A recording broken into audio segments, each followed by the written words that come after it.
What's up, ladies and gentlemen? Welcome back to the War Room. This is episode 6. Today we are previewing the AFC South.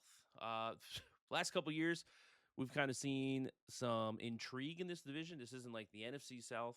Used to be like the NFC South, where this division was kind of the laughing stock of the NFL. But the Houston Texans, elite defense, still some intrigue with the weapons that they have. CJ Stroud at quarterback. The Jaguars are looking to bounce, continue their momentum. Definitely that they found in the second half of last year under first year head coach. Now going into his second year, Liam Cohen, with Trevor Lawrence at the helm. The Indianapolis Colts were intriguing. They were one of the best offenses, if not the best offense, for the first 6, 7, 8 weeks of the season last year. And the Titans have Cam Ward, and we're gonna see how he does in year 2 with new offensive coordinator Brian Daboll, new head coach Robert Saleh. So, without further ado, let's get into it. I am going to start with the team that I think is the deserving division favorite. They've been catching a lot of love from people that I respect, whether that's in the modeling community, the film community, whatever it is. Kind of, I don't want to say a sleeper or dark horse anymore, but the Houston Texans. A lot of love. People are liking them to pick to be their pick for the AFC South, and it can be even further. So let's dive into them real quick. I'll start off by saying I'm not as high on them in terms of what their kind of their ceiling is or what their Super Bowl aspirations are. I can't get past the offensive line. They've been the worst offensive line in football for the last 2 years. I don't know if I'm ready to say, hey, this is an improved unit. I know they got Keelan Rutledge in the draft. He's looked pretty good through this early part of camp. I don't know if I'm there yet. I don't know if I can get there. Yeah, Nico Collins, really intriguing. I think Jaden Higgins showed some early promise. I think that's about it for their receiving group. Dalton Schultz is a good option as a top tight end, but everything comes back to the offensive line, and they get Wyatt Teller in free agency. I don't know if I don't know where, like, at this point in his career, what is Wyatt Teller? I'm not exactly jumping up and down here with that. So I could see the argument for them. I'm just skeptical that offensive line is going to be able to I've talked about in other videos about the defenses, the Bengals and Cowboys, right? Can the defense go from like horrid to just average with the level of their offense? Even if you get average offensive line play, obviously it's going to be huge for them, but I think that's a big question mark, though. I still don't know, like, if I trust CJ Stroud yet. He hasn't really since the second half of his rookie year. He really hasn't shown us that elite ability. I know it's there, but we haven't seen it yet. And the weapons, I think Nico Collins is awesome. I don't know if he's in that top tier. I don't know if there's enough talent on the offensive side of the ball for me to get into the the high level. Hey, this can be a Super Bowl contender. If the offensive line gets the average, I think that's a big if. Things can change, but even then, I'm still skeptical of what this offense can be. Now, the defense. I think this is where a lot of the Super Bowl love is coming for people. I think they're trying to say, hey, this is a carbon copy of what the Seahawks were last year. And elite defense with an offense that kind of was just okay, and not something where it was like, hey, I think we're kind of forgetting that the Seahawks offense was incredible in the first half of the year. They did fall off in the second half of the year, and they picked it back up in the playoffs. But I think the difference there for me is they have a coordinator, or had a coordinator, in Clint Kubiak, who, now the head coach of the Raiders, was seen as a very, very bright offensive mind. I don't know if Nick Caley, the offensive coordinator for the Texans, is that yet. He could very well be. I'm not saying that it's not going to happen, but I think that's one thing that we're kind of missing. The defense, though, is on par with that. Will Anderson Jr. is an absolute star. He should have won Defensive Player of the Year last year. Unfortunately for him, Myles Garrett set the sack record, and that kind of derailed that from ever happening. I think he was the best defensive player in football last year. Very excited to see where he's going. You throw in, Sheldon Rankins. If you get anything out of Caden McDonald, that's good. They just have depth in the front. They signed Jadeveon Clowney as their third edge. I think that's an awesome move for them. Obviously, Daniel Hunter on the other side. Henry To'oTo'o has been solid. Aziz Al-Shair, good. I'm not even into the cornerbacks yet, and that might be my favorite part of the defense. Just an awesome at every level. This is what you want to see. Derek Stingley's a star. I'm probably not as high on him as everybody else. I think it's going to be a little bit risky to say I'll put myself out here. A little risky to say he's going to be the top paid corner, but pairing him with Kamari Lassiter, Jalen Petre, that's your three corners. Good luck. Good luck moving the ball on this defense. Kalen Bullock and Reed Blankenship as your safety is pretty solid as well. So again, a team that was up there in defensive EPA success, whatever you want it to be. D'Amico Ryans is an awesome, incredible defensive mind. I think he's a little bit too conservative on the offensive side of things, but this defense can carry them. Can they get Seahawks level production out of their offense? I don't know. That's where I'm skeptical. That's why I'm not really buying them as a true Super Bowl contender just yet. Going to need to see a little bit more out of the offense, especially the offensive line. So, big opener there. Took a long time there. Let's go to their odds here. Over 9.5, minus 140 for the Texans. I think that's pretty fair. I have them at 9.5. For their win total here, most likely record. I think 9, 10, 11 are all possible for them. I really do. They're all pretty. I do think over should be shaded here. Another way. I think the minus 140 is warranted for the Texans. You look at the schedule that they have. Let me pull it up here. They, according to my numbers, my model, 20th hardest schedule, so nothing too difficult there. Gets a little bit tougher in the second half. First half of the year, they get Buffalo at home. They get the Bengals at home. Obviously, it's two tough games to start off, but they're at home. Do it to travel to the Colts. They get Dallas at home. So first 4 games are pretty big. Since they're at home, I think they will be favored in all of those. Then they have to go to Tennessee, to Jacksonville. You're and home against the Giants. I think they're the first. Then they have the bye week. I think they'll be favored in their first 7 games. So I think there is a lot of upside here.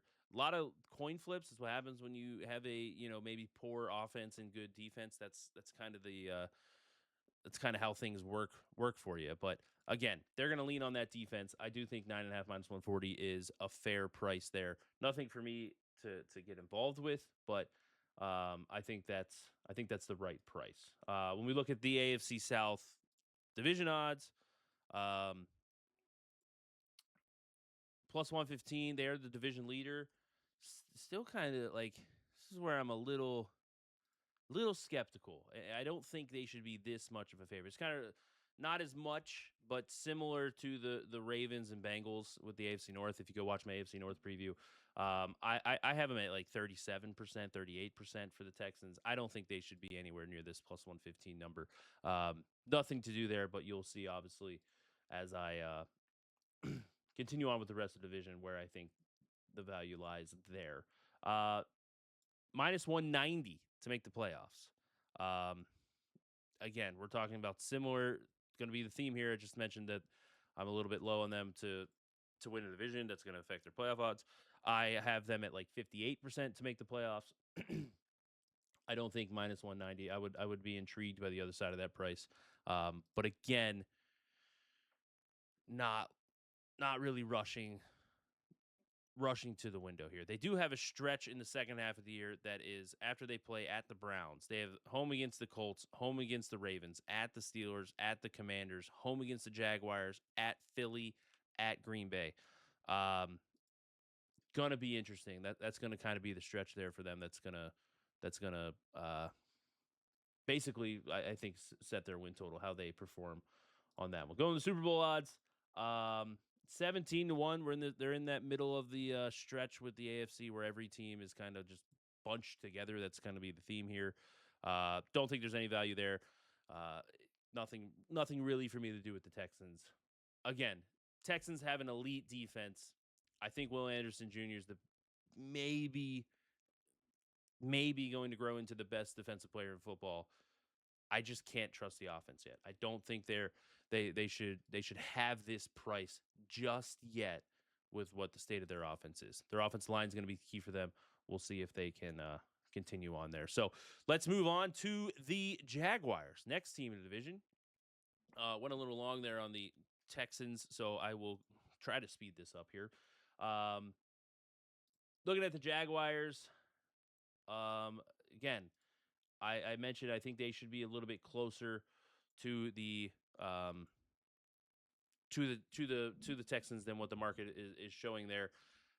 Once they got Jacoby Myers last year, the offense kind of took off. They were a top 10 offense from that point onward.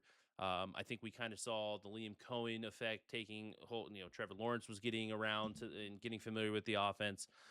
We even got a down year from Brian Thomas. But you look like Parker Washington came up, and now the three wide receivers that they have, I think I would take their top three wide receivers. This isn't even throwing Travis Hunter in the conversation. Than the Texans. Um, there are some concerns on the offensive line. I don't think it's a great unit. I think it's average-ish. Again, I think Cohen is able to kind of maximize that. I think that's a big point for them. Um, but yeah, I think when you look at where this team was, they kind of show if you're using full season stats last year, it doesn't tell the entire picture. I don't think their offense was as good as what people were making it out to be. Post week 12, I think when they got Jacoby Myers, but it was still very good. The defense, I think, is a little underrated. The big thing for them is going to be Travis Hunter's development. If he can be something in the secondary, that's going to go huge for them because Trayvon Walker's starting to show a little bit of something after kind of a slow start. They got Arik Armstead in the middle. Josh Hines-Allen is fantastic. He's growing into one of the better edge rushers in the league.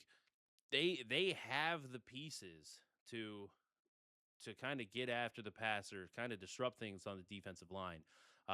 Linebacker is a little rough. That is a concern. I'm not going to lie. I would love for them to find a way to kind of add to that room, but if they can get Travis Hunter, I think that the secondary can be average, and if the defensive line can be a dominant unit, then all of a sudden you're looking at this has top 10 offense potential with average to average, maybe slightly above average defense. That's a team that can easily go toe to toe with an elite defense in the Texans, who might have a struggling offense. So, again, don't think they should be the favorite. Just think they should be a little bit closer to what the Texans are going here. I still don't trust Trevor Lawrence 100%, but I am a big Liam Cohen fan. Excited to see what they have in store on offense this year. Excited to see what we get out of Travis Hunter. I think that'll be fun as well. So 9.5 minus 150 to the under for the Jaguars. I think that's fair. I have them again just shifted a little bit lower. I have them at 9.1 wins, so I'm a little bit 0.4 wins lower than the Texans.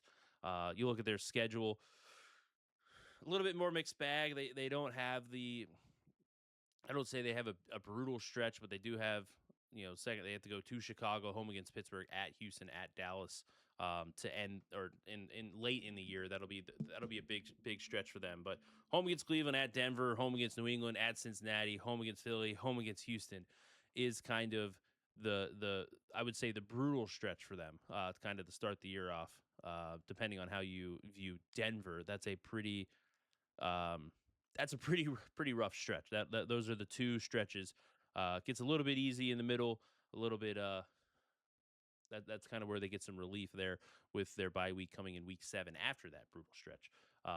So I don't I think this number's fine. I'm not rushing to do anything here. Again, look at their division odds. They're plus 220. I mentioned earlier that I think that they should be closer to what the Texans are. I make them about 33% to win the division. So again, a little bit of value here. Not a ton, probably not one that I'm really getting too involved with, because there is a little bit of uncertainty with the Texans in their offensive line. But that would be something that I'm trying to kind of find some value here, is the plus 220 on the Texans, or sorry, the Jaguars to win the division. I do think there's value on the Jaguars to win the division with the uncertainty on the Texans offense. Look at the playoff odds. Again, going to kind of be a reoccurring theme here. They're basically a coin flip to make the playoffs. That's kind of where I have them at 52%. It's a little bit, again, tiny bit of an edge here as well. Probably not one that I'm really looking to act on. Definitely with how their schedule works out. Maybe they blow the doors off Denver, but traveling to Denver early in the season is a tough scene. So if I'm trying to get on Jacksonville, probably going to be looking in that stretch of at Denver from weeks 2 to week 6. At Denver, home against New England, at Cincy, home against Philly, home against Houston. Maybe if they are playing well and losing some close games, maybe that's something I can get a better price on. That's probably where I'm looking for Jacksonville. Super Bowl odds down at 30-1. Like, this is where the difference for me is I don't think they're that different than the Texans, and their prices. Like, the Texans are way overpriced here. Not getting involved with the Jags at 31. I don't think there's any value there. The value for me would be on the division, but 30-1. Think them in Houston again, recurring thing. They should be closer together. Big year for Trevor Lawrence and Liam Cohen, though. Gonna need to see Trevor Lawrence take that next step. We saw it a little bit in the second half of last year. Need to see it again and hit that potential as the first overall pick here. So Indianapolis, the next team. Gonna go straight down the order. Not throwing the bottom of the division, the Tennessee Titans before the Colts here. Very intriguing team to get a hold on, or to kind of understand, project, whatever you want to call it. Daniel Jones off an Achilles when he was healthy last year was very, very, very good. They didn't, the storyline, they didn't punt for I don't remember when it was. It felt like the first 3 games they didn't punt one time. I might be wrong on that, but he played well under Shane Steichen. Jonathan Taylor was awesome last year. Tyler Warren was very good in the first half of the year. Kind of started to tail off, and then definitely tailed off once Daniel Jones got hurt, as the whole team did.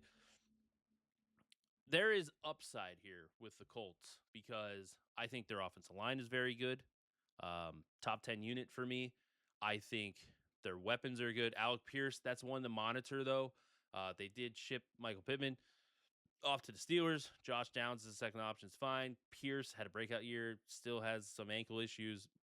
Gonna have to see how that goes. But with their offensive line, if Daniel Jones can return from the Achilles injury and be anywhere close to where he was last year, they could be a little frisky for the Colts again. I am a Steichen fan as an offensive mind. I think they could. There is a path for that. My initial belief, though, is it's still Daniel Jones. I don't know if I trust it fully year 2. I don't know if I trust him fully off of an Achilles. So I'm pumping the brakes a little bit on the Colts here and what their ceiling is. The big reason, though, is the defense. Sauce Gardner and Javarius Ward, that is an awesome, awesome corner duo. That could be, absolute shutdown unit. That can be one of the best corner duos in the NFL. The issue, I don't know, like DeForest Buckner, awesome player. Pretty bad neck injury. I don't know what, that's one thing. Like, you don't want to mess around with the neck. It's a little nerve-wracking of what he can be for you. I do like Latu. I think he can emerge into a pretty solid pass rusher. I don't think he has the elite traits or anything, but I think he's pretty solid. Outside of that, though, I don't know what you're getting out of Arden Key. JT Tuimoloau from Ohio State, I don't think he's shown those levels of play yet. I don't know if there's the depth on the defensive line for me to have a lot of faith here. I also don't think there's depth or the players in the linebacking core. So the front 7 for me is a big question. C.J. Allen, out of Georgia, rookie linebacker, they're going to really need him to just be awesome right away. And I think that's a very, very big ask of a rookie. I understand that Gardner and Ward can kind of make things easy for you on the back end. I just don't love, in the era of going heavier personnel, 12 personnel, 13 personnel, I don't love the fact that their front seven is a big question mark for me. So maybe a high scoring team, high scoring games with the Colts this year. Definitely if Daniel Jones can bounce back, but I'm a little skeptical of the defense for sure. So if we look at the win total here, 7.5, they are juiced to the over. Um, I do have some Colts belief here. I just don't know where I'm at with the defense yet. I'm gonna have to see how camp goes for me to really get involved. I might be overrating their defense. I don't really like with the uncertainty of Daniel Jones and his injury. Um, 7.5 minus 140. I think that's fine. I would slight lean to the over. I think they can win some games. You look at their schedule. That's really the big thing here. 27th easiest schedule uh, per my numbers. They do start off brutal stretch. Home against Baltimore, at Kansas City, home against Houston, and I'll either at Washington, at Pittsburgh. So first 5 games are brutal.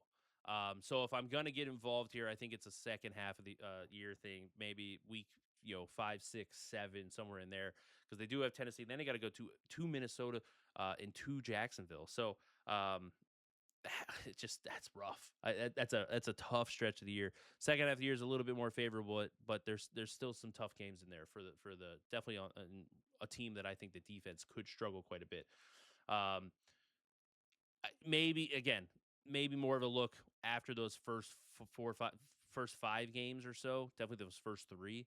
That's probably more where I'm trying to get involved with the Colts and seeing where their value lies. Um, Division odds, they are sitting here at plus 360. Again, recurring thing. If I like their win total, I'm probably going to like their division a little bit. A little bit of an edge on the division, not as much. I think this is where I would probably be more inclined to go win total than division here, just because I think the Texans and Jacksonville, they do have high ceilings that I think maybe Houston, if Houston or Jacksonville win 12 games or something, Indy odds of I'd rather go win total because I think 8 wins is totally doable for them. And then they're probably not winning the division at that number. Going to their playoff odds for the Colts plus 158. I got them at again slight edge 41%. I'd be more inclined to go win total or playoffs here for the Colts. I do again if the offense works like it did last year. Tyler Warren takes a step forward. If Alec Pierce is healthy, Daniel Jones is healthy. A lot of ifs here. This is why there's a big wide distribution for what the Colts are. I do like Steichen and what this offense can produce. The front sevens, really what's holding me off here of being more bullish on what the Colts are as a team this year. Super Bowl odds, 55 to 1. Yeah, I got them at like 1%. No interest there. So where the Jaguars are more of a division odds play for me, the Colts are more of a win total playoffs edge is kind of where I'd be taking it from my preseason view here. I don't really have too much interest in getting involved with them now with the uncertainty that they have in their front seven with Daniel Jones and Alec Pierce, I'll even say. But really, even if they were healthy, I'd still be a little worried about that first 4 or 5 games and what that could be. If Washington and Pittsburgh are solid, that is a brutal stretch of the season. I'll be looking to I'll be looking at them early in the season, week to week, to kind of see where I want to, if I do want to get involved, where I want to get involved with Tennessee or Indianapolis in those first 5 weeks. Last but not least, actually in this case, they are least in the division. The Titans, again, another team that's like super interesting to me. Robert Saleh comes over, so the defense should see, a jump up. I think Brian Daboll as a play caller is fun. I don't know if I'm going to say he's like a lead or anything, but I think just as a play caller, I'm very interested to see how he goes. Cam Ward, though, was not very good last year. Projecting him with second-year bump, I still project him to be a below-average quarterback. The weapons are better. They got Wan'Dale Robinson. Maybe Calvin Ridley still has something left. If Carnell Tate can get up and get that high floor that was the type of prospect that he was, being a top 10 pick, it was because of how high his floor was. If he can be something, now you're starting to surround him with some weapons.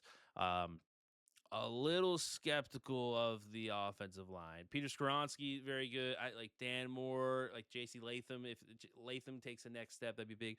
Dan Moore's your left tackle is a little concerning for me. But yeah, this it basically comes down to what can Cam Ward kind of grow into. Defensively, Um, I think they're like front seven wise, definitely defensive line. Um, I think they can be fine. Obviously, Jefferson Simmons is awesome. John Franklin Myers comes over, like Jermaine Johnson, if he can get, Robert Sala had him in when he was in New York. If he can give some a little bit off of the edge, I do think the front seven front seven could be pretty solid. Cordell Flott was decent in the secondary last year.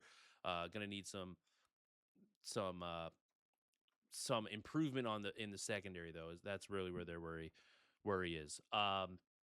But this team, it comes down to Cam Ward. What do you get out of Cam Ward? Can Brian Daboll get him to an average quarterback this year or higher? That's really the path forward for the Titans.